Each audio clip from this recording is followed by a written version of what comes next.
Hey everyone, my name is Brendan Finch from Inner Orbit, and in this video we're going to walk through the High School Chemistry Performance Expectation HSPS11. In this video I'm going to walk through the standard itself, look at a phenomena where students can take what they learn in your classroom and apply it to something new, and then we're going to look at different question types that we've written on our site to help scaffold up to that rigorous performance at the end where students are making sense of a novel phenomena. This is a great video for you if you're new to Inner Orbit and trying to figure out how we write our questions. If you are looking to learn about the NGSS and you're a chemistry teacher, or if you're writing questions on your own and you want to see different ways of scaffolding these question types and you want to hone your own assessments.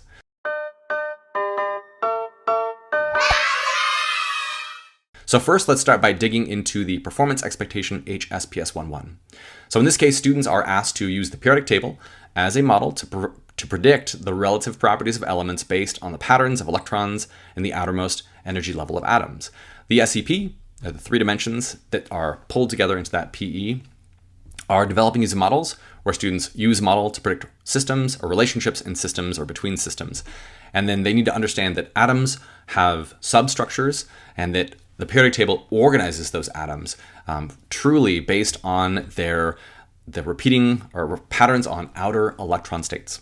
And the cross-cutting concept, the third dimension of the standard, asks students to identify that patterns can be observed at different scales within a system. So specifically in here, we're looking at the atomic scale, and that can be used to determine causality within a system. And now we're going to dive into the phenomena where we ask students in our assessment to take what they learned in the classroom and apply it to something new.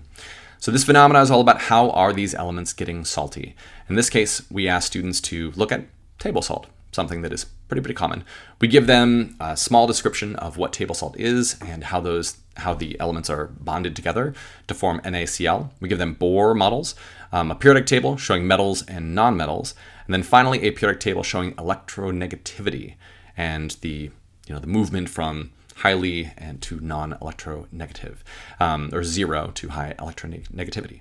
So we've looked at the standard, and now we're going to dive into different question types that we can ask students to see if they are ready for this assessment, if they understand the knowledge they have, or if they can pull together two dimensions of the standard in order to show readiness for really rigorous questions. All right, first question we call our prior knowledge questions. So this question asks students to take what they've learned in a prior grade level band and see if they're ready for that high school performance. So in this case, from high school, so HSPS11, we're going to walk back to MSPS12, and that's a middle school physical science standard where students are asked to, and I'm not gonna pick apart all the parts of the standard. We're just looking at the DCI and specifically this one bullet point. So we want students to know before they go into chemistry that each pure substance has characteristic physical and chemical properties, and we can use those to identify them. So that's the standard that precedes that high school standard. And so we ask students which of the following describes why sodium is considered a pure substance. And so students need to know it's made of one type of atom. And that is the important part of pure substances before we get into the content that they need to understand at the high school level. So students know that pure substances are made of one thing, and that's what atoms are. Then we can dive into our second question type to scaffold up. And those are going to be called on grade level knowledge questions. So we have a bunch of those prior knowledge questions. We have a bunch of these on grade level knowledge questions. And this question that we ask, just focusing on the DCI, asks students to refer to figure 1. What features of the model are most important or is most important for predicting the difference in bonding behavior in nitrogen and chlorine? So students need to understand for this DCI, the periodic table shows repeating patterns of outer electron states. So students should be able to identify that electrons are responsible for predicting the difference in bonding behavior between those two atoms. Great. So if we determine that students have prior knowledge, we determine that they know things about the DCI, then we can ask more rigorous questions. And so we're going to dive down here to our third question type, which we call two-dimensional questions. Right now they're labeled formative, but they're two-dimensional. This question gets at the DCI and the cross-cutting concept. You can see that popping up over on the right-hand side here, both the DCI and the cross-cutting concept. So this question asks, besides neon and argon having zero electronegativity, what else do these elements have in common?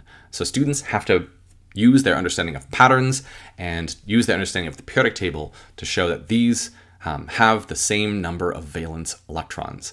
And that is, those are two different properties that those atoms have. There's a pattern that we can see within the periodic table. Great.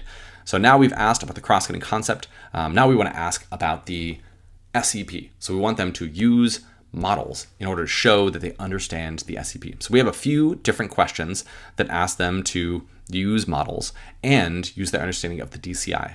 So we're going to look at this formative or the two-dimensional question up top, where students are asked to, using the models, which of the following elements would have the most similar properties to chlorine?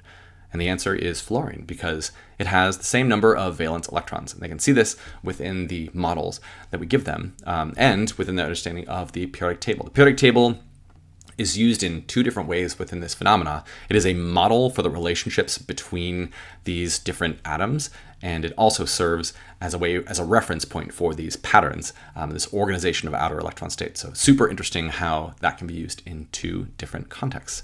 All right, great. So they've answered the SEP question, they've answered the cross-cutting concept question. Now we're going to get to a three-dimensional question. Okay, great. We call these summative on our site. They are three-dimensional. We have two types. There are multiple choice questions, and then there are free response questions.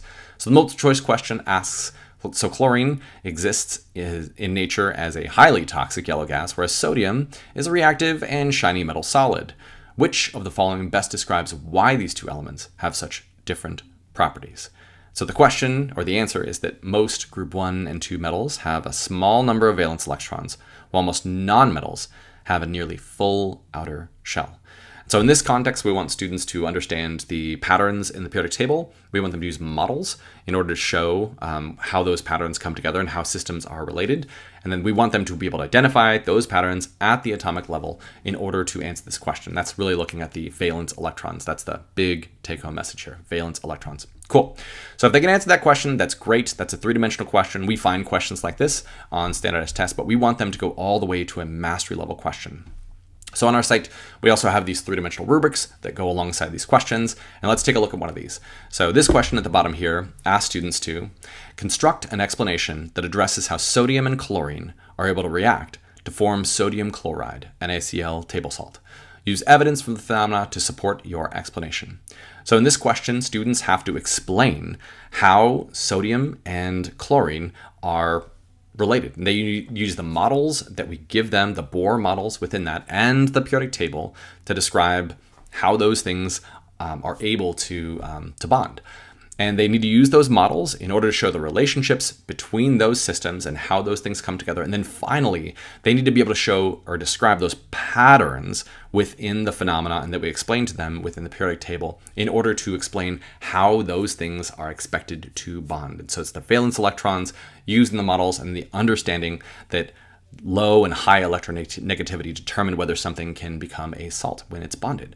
And so those are the 5 different question types that we went over today that help to scaffold students up to a super rigorous performance at the end of this performance expectation. If you're building assessments for HSPS 1-1, I hope this video was helpful in giving you an opportunity to see how questions can be scaffolded to get up to there. If you want to learn more about inner orbit and see more of our thousands of questions that we have written for this standard and many, many, many more, and build some assessments and assign them to your students and get really detailed data, then click on the link in the description.